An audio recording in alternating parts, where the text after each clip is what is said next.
Welcome. It is the Bumper Breakfast Show. Good morning.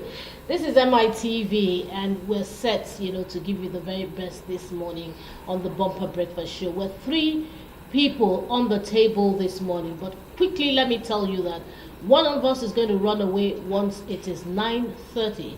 There is an emergency he must attend to. Well, that's the way he put it to us. And then I laughed. I said, you? All right, may we not see emergencies. When duty calls, you have to obey. All right, my name is Toa Dele. It's a delight to be on the table this morning. And I have with me, to my immediate left, I have Stanley Paul Ikau, the man who talks sports most of the time. And I think he has a sports assignment to quickly cover. I'm going for a national assignment. National sports assignment. No, national assignment. Okay. He needs to cover a national assignment. National emergency. Yes. National emergency. I'm now ambassador of NEMA. Okay. I'm ambassador of NEMA. Okay. So we attend to emergency issues. Are you taking the ambassadorship from Rio? No. His own I don't know who endorsed him. But my own is a new one. Newly introduced. Okay. So good morning. Morning, Stanley. Yeah. And I have Adebayo Ilukweju. We've been discussing a lot of politics behind the scene. Adebayo is here. Good morning, Adebayo. Good morning, Tom. Glad to be here. Glad for life. Let's put it that way, because the past week has been quite hectic. But yeah, we're here. Good morning, viewers. Let's have breakfast. Okay, let's have breakfast as usual. We're going to be starting with Nigerian issues. We're going back to the tax thing. This tax thing is giving people a lot of problems. And now, is it Oyedele? Yes, Taiwo Oyedele says that he's been threatened, for fixing a broken system. Well, I don't know what kind of threat, but if we read the story, then we probably will have, a better understanding of this. All right. But in the meantime, this tax thing has, been giving us, a lot of wahala. They keep telling us and explaining to us, but we still keep asking questions. But let's see what kind of threats, that Taiwo Oyedele has been facing. The chairman of the Presidential Committee on Fiscal Policy and Tax Reforms, Taiwo Oyedele, has revealed that he faces threats to his life over the role of implementing Nigeria's sweeping tax reforms. Oyedele made this known in Abuja during a governance colloquium organized to mark the 50th birthday of the Special Advisor to the President on Policy and Coordination, Ajia Adiza Bala Usman, on Tuesday. Speaking at the event, Oyedele said, pushing reforms that affect entrenched interests requires exceptional courage, particularly in a system long resistant to change.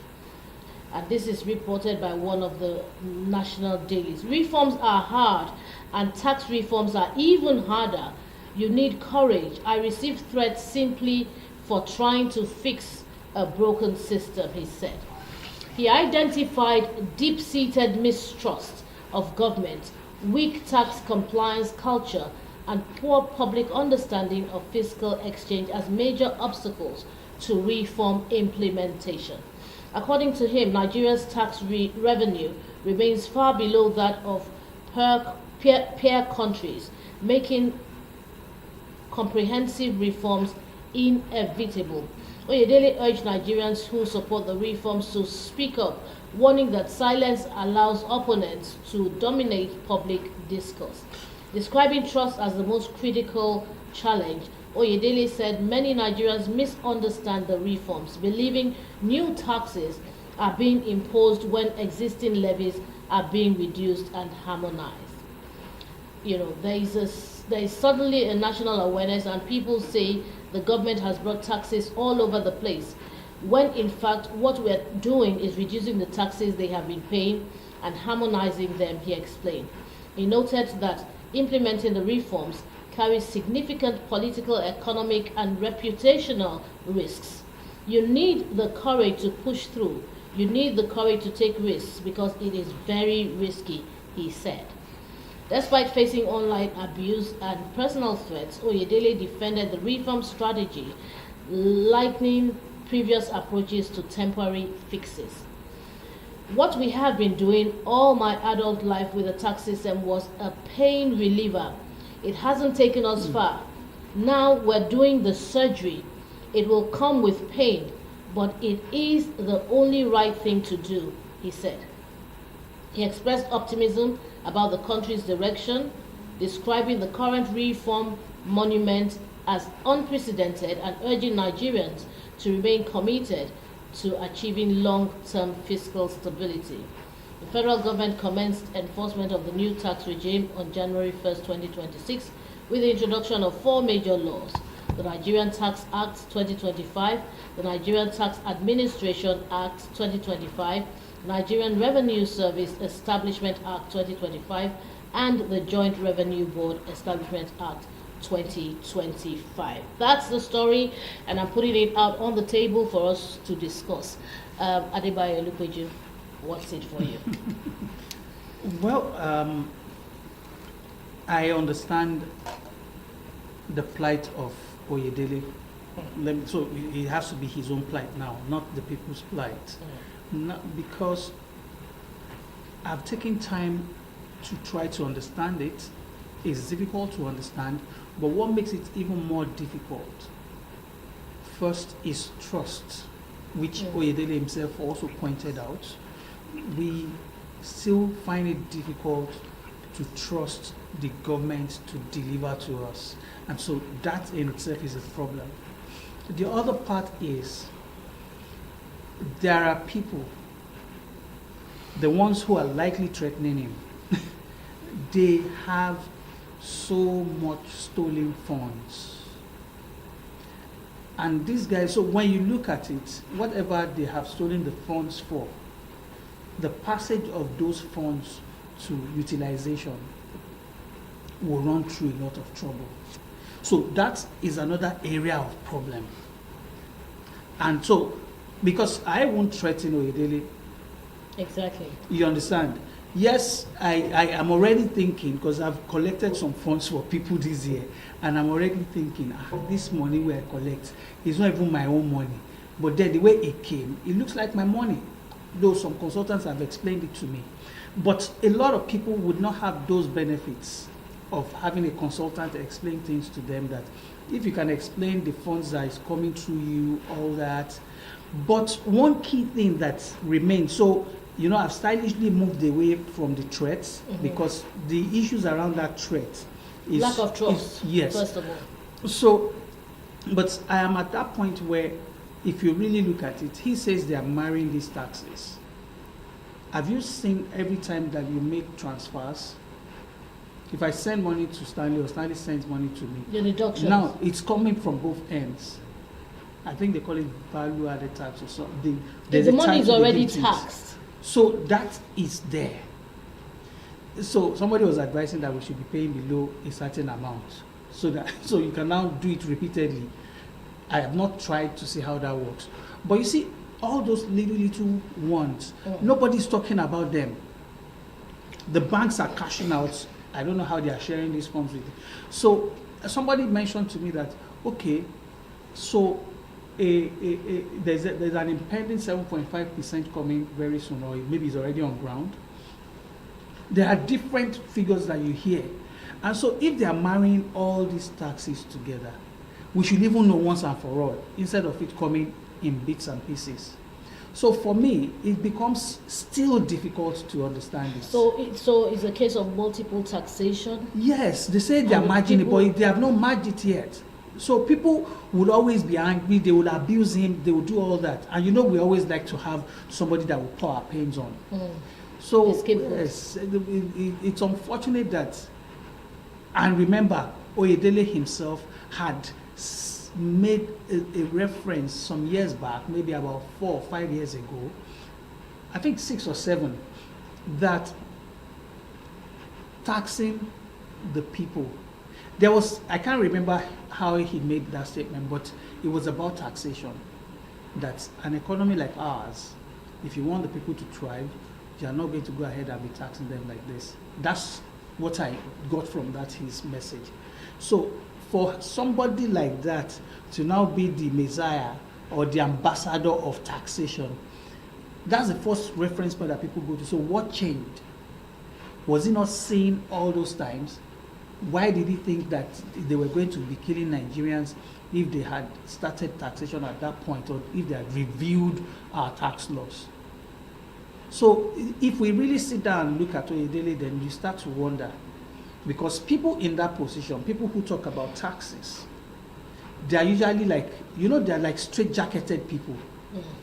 You understand? The tax consultants, they are usually straight-jacketed. So why the sudden turnaround? And if he's going to now work well, he has to pick his communication again. He has to go back, interestingly, to pick his communication from that point of maybe 2019 and start breaking it down. What did he see? What was he thinking? He has to tell us all those things. Then maybe we can start to listen. I listen to him, but maybe the people can start to listen to Oyedele that are okay. Oh, okay, you couldn't see clearly then. Now you see better, or you understand better. Because these are the things that people will always talk about. Let me rest. Okay, Stanley, multiple taxation is not new in Nigeria. It has been, an issue. Yes. So these new tax laws or tax reforms, better put, do you think that the intention is genuine? And how do you think that Nigerians will open up to this? Now, here Taiwo Oyedele is saying that he's being threatened. Was he expecting it? I don't know, but I don't know if you expected it. I expected that it would happen. But I keep saying, they're still not doing enough to, calm people's nerves. This is not a good time for Nigerians. Nigerians' nerves, are on edge as we speak. Nobody's smiling. Nobody's smiling. What's your take? There can never be a good time. If it happened 10 years ago, we'll still have said it's not a good time. I remember when the late former president, Musa Yar'Adua, told the likes of Dangote and Otedola that every penny that they owe this country, as far as tax is concerned, they must pay. Now, there are people who evade tax in this country, and not you and I. They don't care about you and I. I'm talking about the elite, those who import goods, and elite, because the influential people. There are different classes. See, we have different classes of food. Different classes of elites again. Of course, now. Just like we have different classes of food, we have different classes of elite. No. When I mean elite, I'm not talking about elite in the educational angle. Now, there are people who feel that because I have this person in this position, I have that person in this position, can always evade tax. The idea was not to make Nigerians feel the heat too much. The idea is to ensure that those who do big businesses and they try to evade tax, let's see how we can get our monies from them. He mentioned politicians. Yes, politicians, one of them.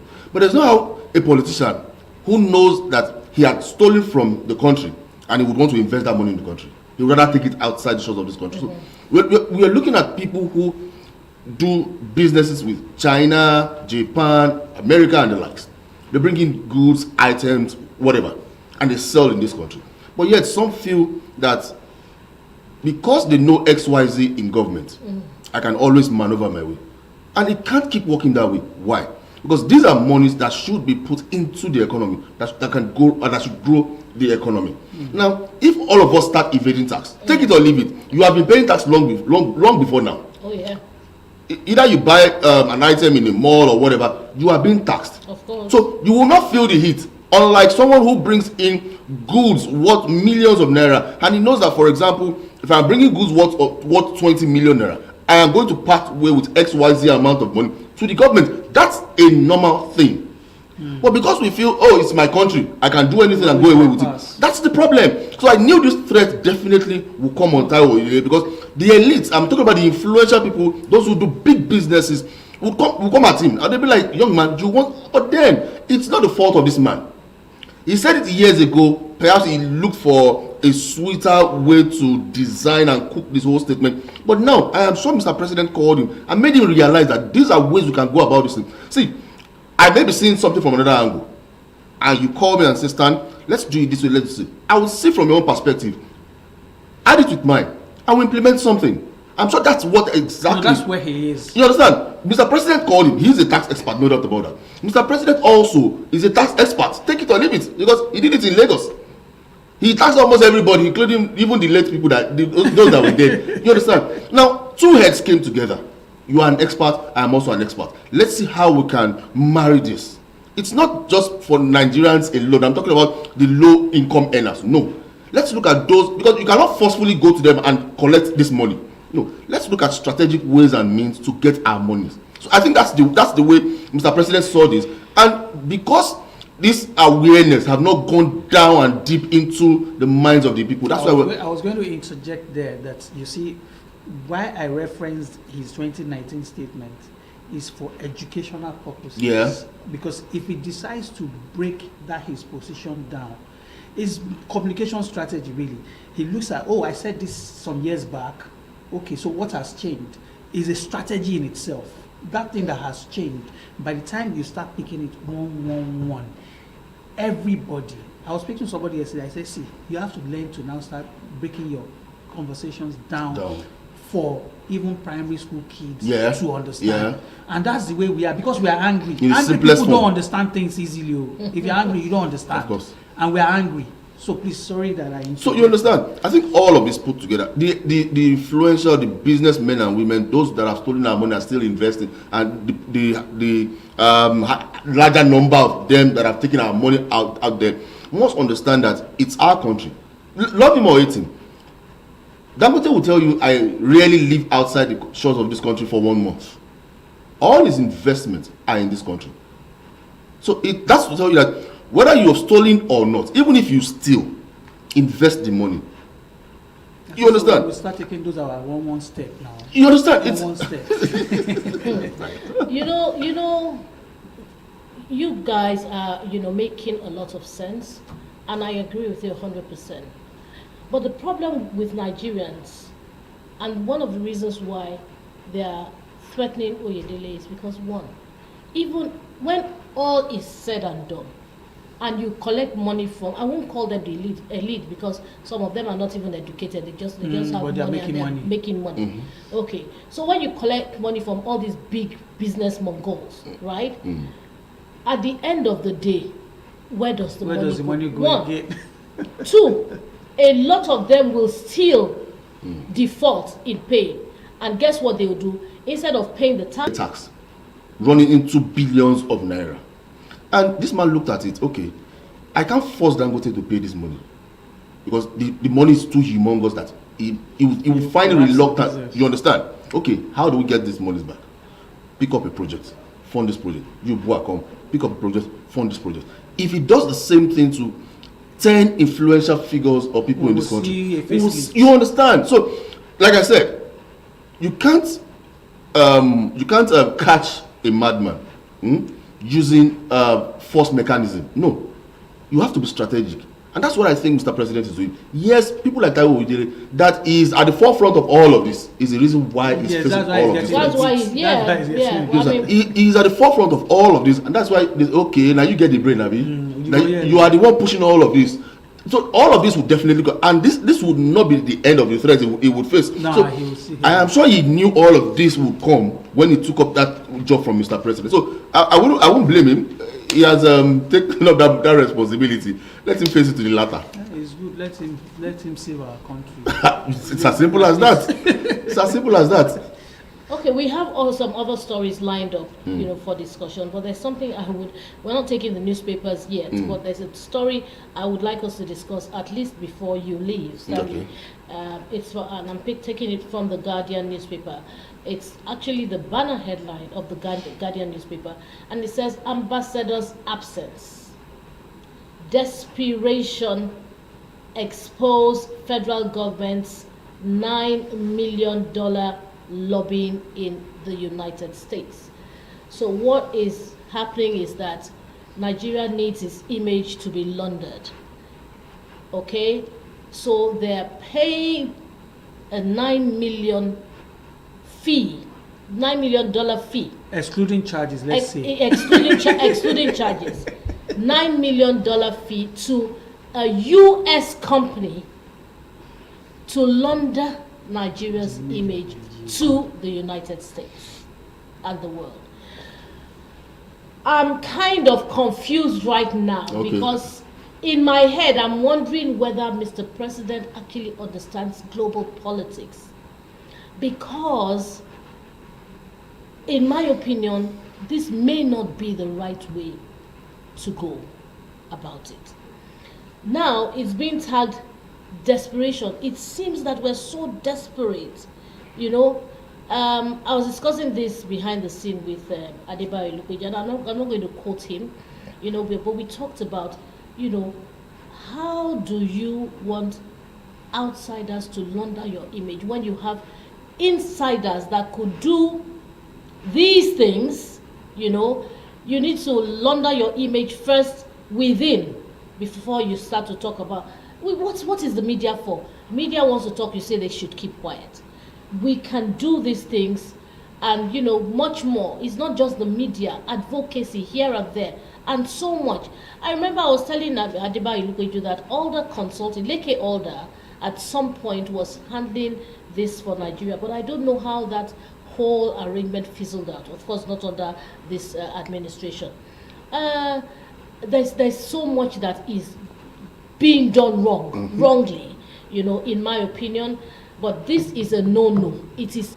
See, anyway, if you go out there now, if you pick 10 Nigerians and you ask them, what do you think about your country? I can bet you 8 of them will give you negative vibes. That's if it's not all 10. Problem that the external forces are seeing and they're cashing in. Yeah, because where there are problems, that's. Do you understand? Yeah, the fertile ground to make Why money. If I tell you the number of Nigerians that are extremely good with image laundering, yes, you can. If anything at all, it will be a partnership. You bring whichever organization is working from abroad would have to come and sit in here. But now, from the look of this, it is those ones that will be employing Nigerians to work with them to give them feeds. And so what will likely happen? The Ministry of Foreign Affairs, the Ministry of Information, what do we call them now? They will now gather their own people. And then people will just chop money again. And why in the first place? So beyond image laundering now, why do we have to lobby the US with money? Exactly. Just how I'm going. Why are we even laundering in the first place? Let's even go back. Let's even go back to the tax reforms and why Nigerians don't trust this government. Listen, how do you just take $9 million unaccountable? You're not even accounting. You're not telling the people. Come on, this is not personal. Let's ask this business. question first. Yeah. Why are we laundering first? To us. What's the benefit?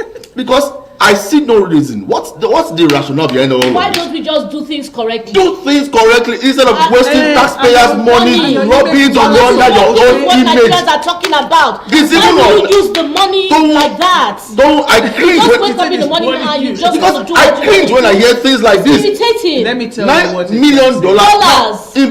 Take this $9 million, give it to ASU, and tell me if they will go on strike again.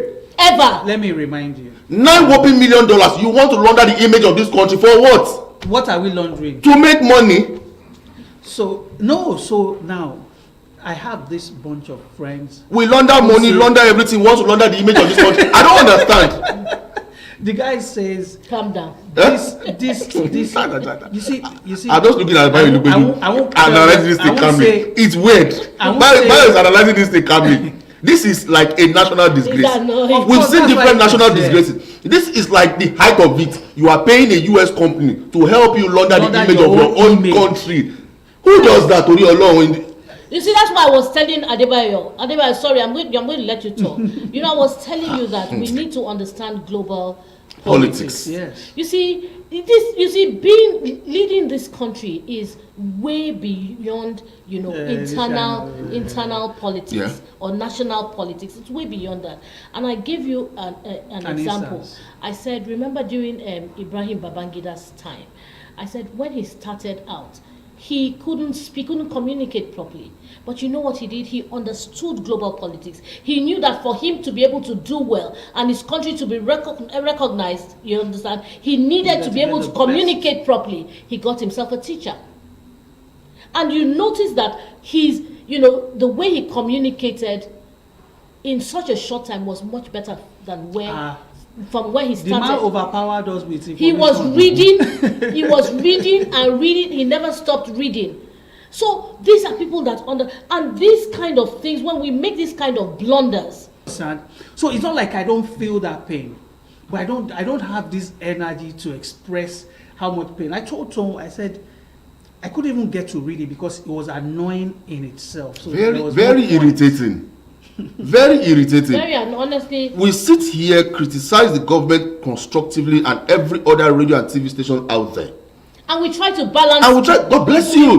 We try as much as possible to provide probable solutions to all of this. Yes. Now, why do we need? Can't cover. There's no way we can cover this. See, we live in a country where media houses are now owned by either an APC man or a PDP man. Yet, which means you are on the script. It does not make sense. Now look at this. Just picture tone. Look at this. In case you have not read it, look at this. How does this sound? If you read this now as a Nigerian, let me even if you are not educated, just imagine that they pay you money. Come and boru komije. That's what it is. Just come and spoil my name. In this present day and age, I'm sorry. No, we have made that's a serious blunder, and then you now start to ask yourself the questions that the president has X unknown number of advisors. What are these advisors doing? What are they? I don't know if they're putting him in check. Let me tell you. I don't understand how it works. That's the problem in leadership. How can they put him in check when you know that he is even far more broader knowledgeable than them? He's not even around. But maybe he just decided on his own. You never can tell. But you see. So maybe corroborating what Stanley just said. You see, leadership is so complicated, really. Sometimes, if he was playing the card the way Trump was playing it, we would have another kind of problem. Now, these advisors, these kitchen cabinets, that and an arm and a leg, big money. You see, an arm and a leg. We have to be sincere with ourselves. What are they all doing?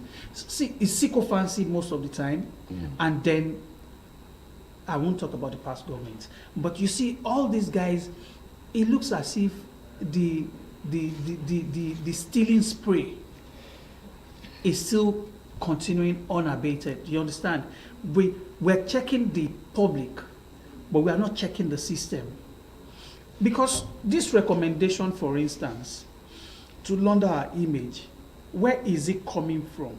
How is the recommender? How is that person thinking? What's his thought process? Do you understand? If you are employed, Stanley, if you employ me for a job, let me tell you how I work. I know I'm coming to see you. I have an idea of the kind of person you are. Mm-hmm. And even if you are not going to see me, and I trust you to do this thing, I am going to actually go around to think about how you will think about the project first. Sure. Before the execution, before coming up with the let's look at, there's been, I think, like 3 cases. The Halliburton case. Yeah. There's another case where we were going to London back and forth. on transactions that didn't even happen. I think it was on railroad construction. There was one that Atiku had that till today, I'm sure. I think that's the Halibut scandal. You can imagine. So you see, why the things that Nigerian firms have done now, so far, well, when I say Nigerian firms, they may have international partnership, but they are well domiciled in Nigeria. There's this base that you can see clearly. These guys are here. You know some of the people that are running their affairs, but you just, I don't know. I would have said it before that we don't even think through the things that we do. We just do them. Wow. Then we now, because if you're reaching out to the same people, if you're giving a cat your fish. Yes, to take care of us. Say, look, I'm going out for a second. Can you please keep this fish for me? And the only thing. Or you look at your monkey and you say, monkey, please. Kill this banana. Come on. You're on a long thing. Or wait, you see your snake and you say, keep this money for me.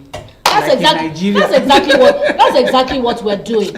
And you see, we need, honestly, because we like to balance these things. Total evaluation. I am just wondering how to balance this story, because there's just no way this is just a no. So we are blessing our own people. That's what it means. That means that we don't get brain. No, we don't. There's no worth for our people.